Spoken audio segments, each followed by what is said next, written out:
Hi guys, welcome back to Tanisha का 1-on-1। आज की वीडियो में हम सीखेंगे कि स्टॉक मार्केट एनालिसिस हम कैसे कर सकते हैं, स्टॉक सिलेक्शन, प्रॉफिट बुकिंग, ये सारी चीजें आज हम जानेंगे इस वीडियो में। लास्ट वीडियो में हमने स्टॉक मार्केट का बिल्कुल बेसिक पार्ट 1 कवर किया था, जहां हमने जाना था कि आईपीओ क्या होता है, इंडाइसेस कैसे वर्क करते हैं, साथ में उसके अलावा हम कौन कौन से वो 4 मेथड है जिससे स्टॉक मार्केट में अर्न कर सकते हैं। अब आज की सीरीज में बबीता जी हमें सिखाएंगी स्टॉक मार्केट एनालिसिस कैसे किया जाता है। देखिए, सबसे पहले स्टॉक को एनालिसिस करने के 2 तरीके हैं। पहला है फंडा, दूसरा है टेक्निकल। सो बेसिकली फंडामेंटल क्या होता है, जब हम अबाउट दी कंपनी जानना चाहते हैं, यानी कंपनी क्या काम करती है, कंपनी प्रॉफिट में है या नहीं, कंपनी के कौन कौन से ओनर्स हैं, ये जब हम जानते हैं इसे कहते हैं फंडामेंटल। दूसरा टेक्निकल यानी हमने जाना कि यार आज स्टॉक 10 रुपए पे है, कल स्टॉक 5 रुपए पे था। अब इस प्राइस को देख के हम एनालिसिस करना चाहें कि स्टॉक अब 20 रुपए जाएगा या वापस से 5 रुपए आएगा। तो जब हम प्राइस की बात कर रहे हैं, when we are looking at the history price, और आगे प्रिडिक्ट करना चाहें तो उसे हम कहते हैं टेक्निकल। अब सबसे पहले कल अगर आपको वीडियो याद हो तो हमने 4 मेथड पढ़े थे, investment, swing trade, scalping, intraday. आज हम जो फंडामेंटल सीखेंगे that is purely for investment. कभी भी टेक्निकल में वो चीज वर्क नहीं होगी, लाइक इंट्राडे में वर्क नहीं होगी। क्यों? मान लीजिए टाटा मोटर्स है, टाटा मोटर्स काफी अच्छी कंपनी है। अब आपसे मैं पूछूं कि यार 10 साल बाद टाटा मोटर्स चलेगी या नहीं चलेगी? चलेगी, क्योंकि उसके फंडामेंटल्स अच्छे हैं। आपको पता है कि ओनर अच्छा है, कंपनी जरूर प्रॉफिट में ही होगी। लेकिन अब मैं पूछूं यार आज टाटा मोटर्स 1000 रुपए गए, क्या ये कल 110 हो जाएगा इसका प्राइस? बता पाएंगे आप फंडामेंटल के बेसिस पे? नहीं बता पाएंगे, राइट। इसके लिए हमें चाहिए रहता है टेक्निकल। बेसिकली टेक्निकल हमारे चारों फील्ड्स में यूज होगा, इन्वेस्टमेंट से लेके ट्रेडिंग तक। लेकिन फंडामेंटल सिर्फ और सिर्फ इन्वेस्टर्स के लिए होता है। तो अगर आप इन्वेस्टमेंट प्लान करें, जो मुझे लगता है आपको कितनी भी ट्रेडिंग कर लो, इन्वेस्टमेंट जरूर करिएगा। इन्वेस्टमेंट आपकी वो वेल्थ है जो आपके बच्चों को कभी भी भूखा नहीं रहने देगी। ट्रेडिंग आपकी वो इनकम है जो आपकी नॉर्मल घर खर्च निकालती है, राइट। तो आज फंडामेंटल्स एक छोटा सा टॉपिक है, इसलिए आज की वीडियो में हम कवर कर लेंगे, फिर नेक्स्ट हम टेक्निकल्स पे आएंगे। मान लीजिए कोई भी कंपनी है, मान लीजिए कंपनी का नाम है अय्यर लिमिटेड, ठीक है। अय्यर लिमिटेड कंपनी का नाम है। अब बबीता जी सबसे पहले क्या देखेंगी? कंपनी का मार्केट कैप। मार्केट कैप क्या? Number of shares into price of share, यानी कल को अगर हमें पूरी कंपनी खरीदनी है तो कितने में बिकेगी, ठीक है। अब मार्केट कैप मतलब number of shares into its price, ठीक है। मार्केट कैप भी 3 तरीके के होते हैं। पहला होता है स्मॉल कैप, बिल्कुल जो स्टार्टअप कंपनीज रहती है ना, जो 1 CR से 5000 करोड़, दिस इज 5000 करोड़ तक जिनका पैसा जा रहा है, मतलब इतने की टोटल उस कंपनी की वैल्यू है। दूसरा होता है मिड कैप, इसमें क्या आएगा? 5000 से 20000 crore, this is CR again. Last आता है लार्ज कैप। लार्ज कैप हो गया more than 20,000, for example Reliance. वहीं अगर जोमैटो वगैरह की बात करोगे आप, क्या हो जाएगा? मिड कैप कंपनीज हो जाएंगी, और स्मॉल कैप में बिल्कुल स्टार्टअप्स जैसे नाइका।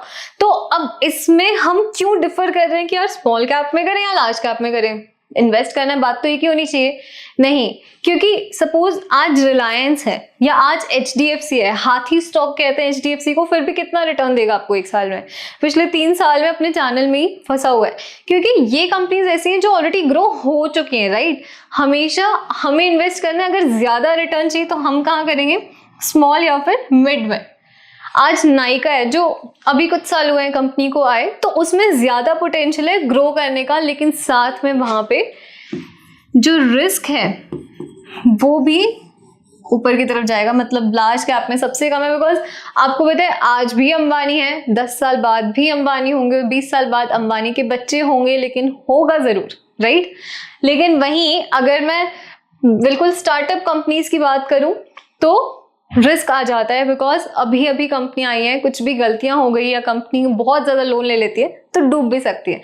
लेकिन वही रिटर्न भी वो कंपनी आज जो 5,000 करोड़ की है वो कल को 20,000 करोड़ तक भी जा सकती है, वहां उसका टारगेट बड़ा हो सकता है।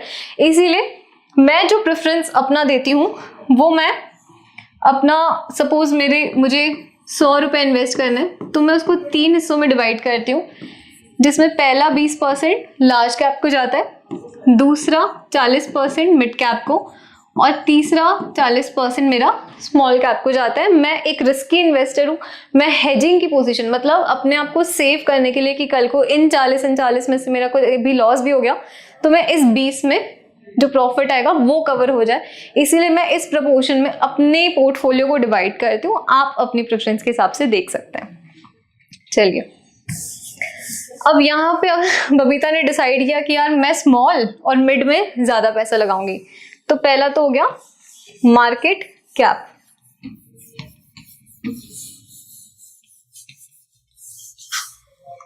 अब दूसरा क्राइटेरिया क्या है? दूसरा बबीता देखेगी कि ये अय्यर लिमिटेड कंपनी करती क्या है, राइट। सपोज आप एग्जांपल के लिए लीजिए, अगर अय्यर लिमिटेड कंपनी स्पेस में है ना, जहाँ पे बहुत ज्यादा मोनोपोली चल रही है स्टॉक्स की, या फिर लिथियम आयन जैसी फैक्टर्स में है, या फिर ग्रीन हाइड्रोजन में, या एआई में, मतलब प्रोडक्ट कंपनी का बिल्कुल सॉलिड होना चाहिए, प्रोडक्ट में कोई कॉम्प्रोमाइज नहीं, प्रोडक्ट ऐसा जो लॉन्ग टर्म हो या ट्रेंडी हो, जैसे green hydrogen, AI, space, lithium, ये ऐसे प्रोडक्ट्स हैं जो बहुत ज्यादा ट्रेंडी है, जिनके ऊपर सरकार बहुत ज्यादा इन्वेस्ट कर रही है, राइट। तो वो कंपनीज को ज्यादा फायदा मिलता है। या फिर आप देखिए बारिश के मौसम में अक्सर शुगर सेक्टर के स्टॉक्स भाग जाते हैं, या फिर बारिश के पहले अगर आप अम्ब्रेला सेक्टर में लगा दो तो वहां पे आपको आफ्टर रेन काफी अच्छा बूस्ट मिल जाता है। तो प्रोडक्ट इज द मेजर की। दूसरा, अगर कंपनी प्रॉफिट में ही नहीं है तो क्या करोगे, राइट। दूसरा, सेल्स, अगर कंपनी प्रॉफिट में ही नहीं है तो वहां क्या करोगे इन्वेस्ट करके, राइट। हमेशा प्रॉफिटेबल कंपनी होनी चाहिए। अब प्रॉफिटेबल में भी एक की स्लाइड डिफरेंस है जो मैं बताना चाहूंगी। मान लो एक कंपनी ए है, एक कंपनी बी है। अब बबीता जी के पास 2 ऑप्शन है, पहला जेठालाल, पहला दूसरा अय्यर। जेठालाल जी की जो कंपनी है वो आज 10 करोड़ कर रही है, कल को भी 10 करोड़ कर रही है, अगले साल 11 करोड़ कर रही है, राइट। अय्यर की जो कंपनी है वो आज 5 करोड़ पे बैठी है, कल को 7 करोड़ पे बैठी है, फिर 10 करोड़ पे जा रही है। अब यहाँ पे अगर देखो जेठालाल का क्या है, 11 करोड़ है 2024 में, अय्यर का 10 करोड़ है। 5 सेकंड्स देती हूँ, बिना वीडियो को आगे बढ़ाए बताओ कौन सी कंपनी में आप इन्वेस्ट करोगे, option A, option B.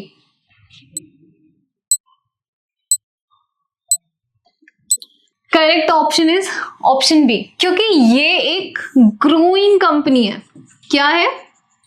Growing company है। वहीं जेठालाल की जो कंपनी है वो प्रॉफिटेबल तो है लेकिन ग्रोइंग नहीं है, इसीलिए हमेशा प्रॉफिट में ध्यान देना कि हर साल रेवेन्यू इंक्रीज हो रहा है या नहीं। अब हम इंडियंस हैं, इंडियंस की एक बड़ी अच्छी आदत होती है मोल भाव करने की, चीज सस्ती है या नहीं, या चीज का दाम सही है या नहीं। वहीं हम जब स्टॉक खरीदते हैं तो ये चीज जरूर चेक करते हैं कि चीज सस्ती है या नहीं। पीई रेशियो, चलो मैं इसको इरेज कर देती हूँ।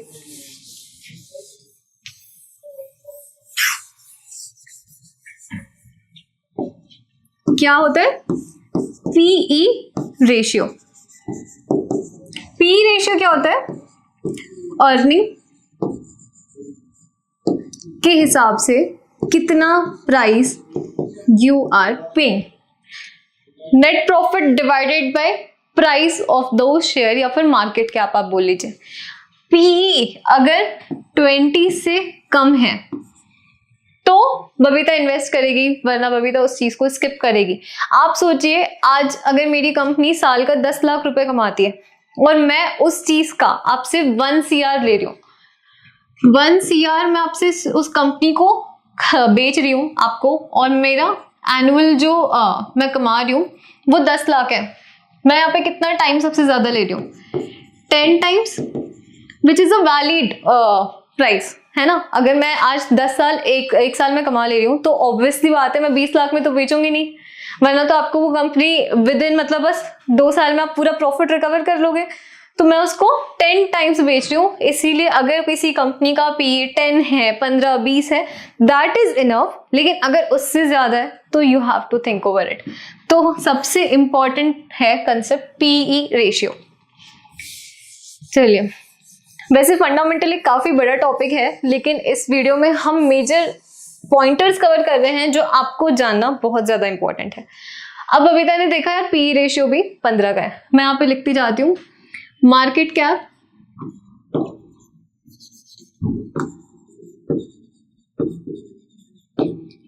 कैप लेस देन 20,000 CR का है, प्रॉफिटेबल कंपनी है, राइट। थर्ड हमने डिस्कस किया PE रेशियो लेस देन 20 है, राइट। अब नेक्स्ट कौन सा पॉइंट आएगा? ओनर। देखो, हम बाहर बैठे हैं, हमें नहीं पता रिलायंस में क्या चल रहा है, हमें नहीं पता जोमेटो क्या सोच रहा है, लेकिन जो ओनर है वो तो सब अंदर से जान रहा है ना, वही सारे डिसीजन ले रहा है। अगर ओनर खुद 50% से ज्यादा कंपनी ओन करे, इसका मतलब क्या है? चाहे तो वो भी इसको बेच के कहीं और इन्वेस्ट कर लेगा, राइट, उसको भी करोड़ों रुपए मिल जाएंगे। लेकिन अगर यहाँ कर रहा है, इसका मतलब उसको अपनी कंपनी पे विश्वास है। तो चौथा सबसे इंपॉर्टेंट पॉइंट, ओनर यानी प्रमोटर होल्डिंग। प्रमोटर होल्डिंग हमेशा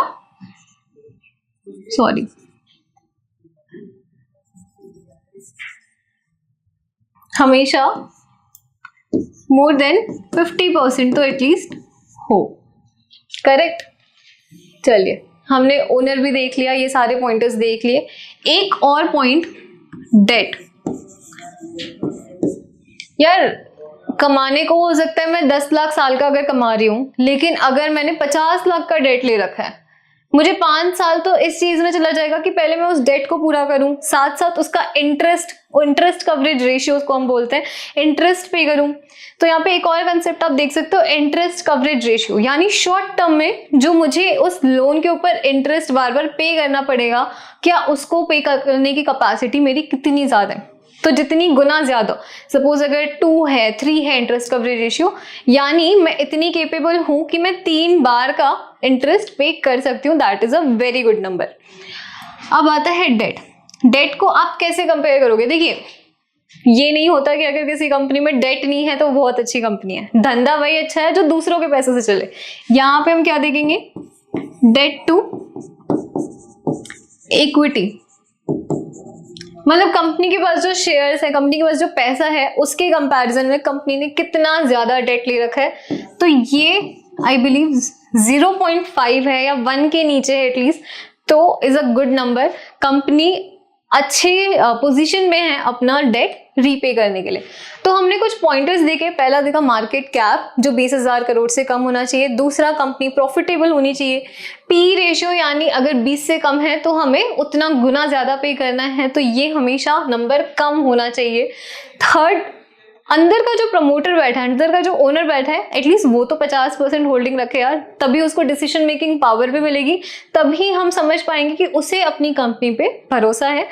चौथा, डेट हमेशा, डेट टू इक्विटी के कंपैरिजन में डेट हमेशा 0.5 या फिर 1 के नीचे है, तो हम एक अच्छा नंबर इसको काउंट करते हैं। आज की वीडियोस में हमने कुछ क्राइटेरियाज देखे।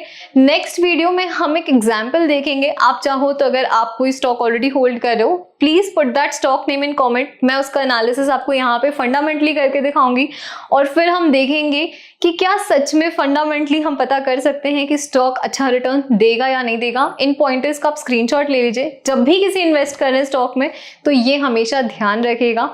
उसके बाद मैं आपको कल की वीडियो में एक स्कैनर भी दूंगी कि 5000 स्टॉक की लिस्ट आप एक एक बैठ के एनालिसिस ना करें, आपको अच्छी लिस्ट ऑटोमेटिकली मिल जाए ताकि फिर आप उसको चार्ट्स में देख के इन्वेस्ट कर सकें। Thank you so much everyone.